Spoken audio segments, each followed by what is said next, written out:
Ito na nga mga idol, may nakita tayo dito ng lumihan, malapit lang po dito sa 12. Kung kayo po mapapagawi dito, ay subukan nyo po maglumi. Nako, hindi kayo magsisisi. Bukod sa mura na, napakasarap pa. Dito lang po yan, malapit sa 12, Oriental Mindoro, Calapan. Ito na nga mga idol, montage muna tayo. Grabe talaga yung toppings na ibinibigay nila. Lalo na yung lasa. Ito na nga mga idol, kapag pinili nyo yung ganitong klaseng trabaho, sabi nga nila, iwanan mo yung problema, huwag mo isasama.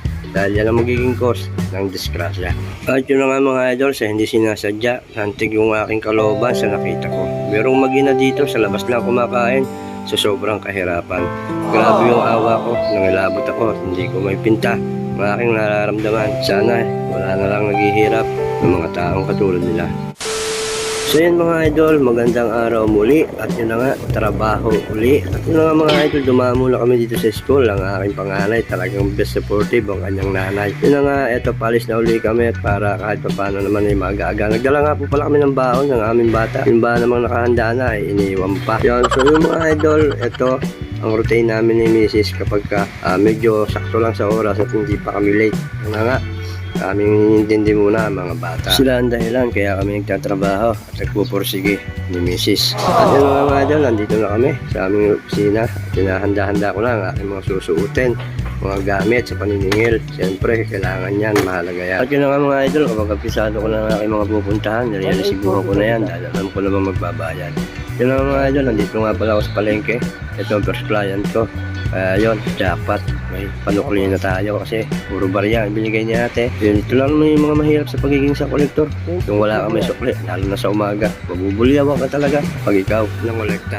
Hindi naman po ganun karami yung aking mga sinisingil. Yun nga lang, may kalayuan din niya po talaga yung mga agwat nila. At kung saan na rin lang talaga ako nakakabot. Mayroon sa opisina, mayroon sa bukid. At yun na nga, kung minsan napakalayo ng lugar talaga, halos hindi na po hagip ng aming area. Yun nga lang, dahil ito yung profesyon ko bilang delivery collector ay ginagampanan ko. At yun nga mga idol, kapag pinili nyo yung ganitong klaseng trabaho, sabi nga nila, iwanan mo yung problema, huwag mo isasama.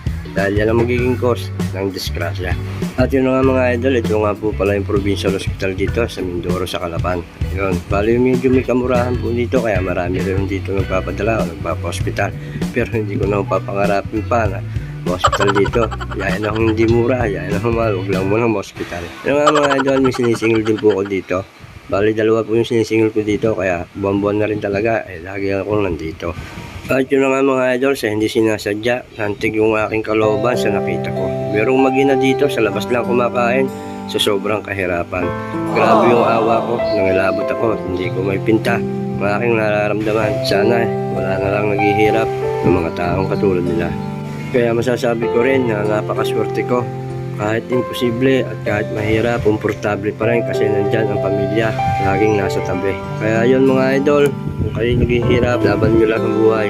Lahat naman may pag-asa. Mga idol, madami-dami na rin yung napuntahan natin. Kaya fast forward muna po tayo. At yun nga mga idol, may nakita tayo dito ng lumihan. Malapit lang po dito sa 12. Kung kayo po mapapagawi dito, ay subukan nyo po maglumi. Nako, hindi kayo magsisisi.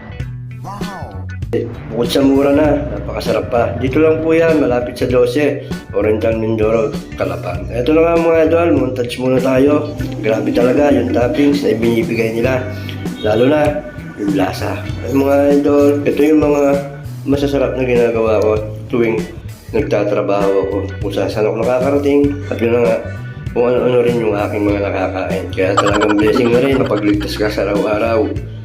May nakakain pa katulad ito.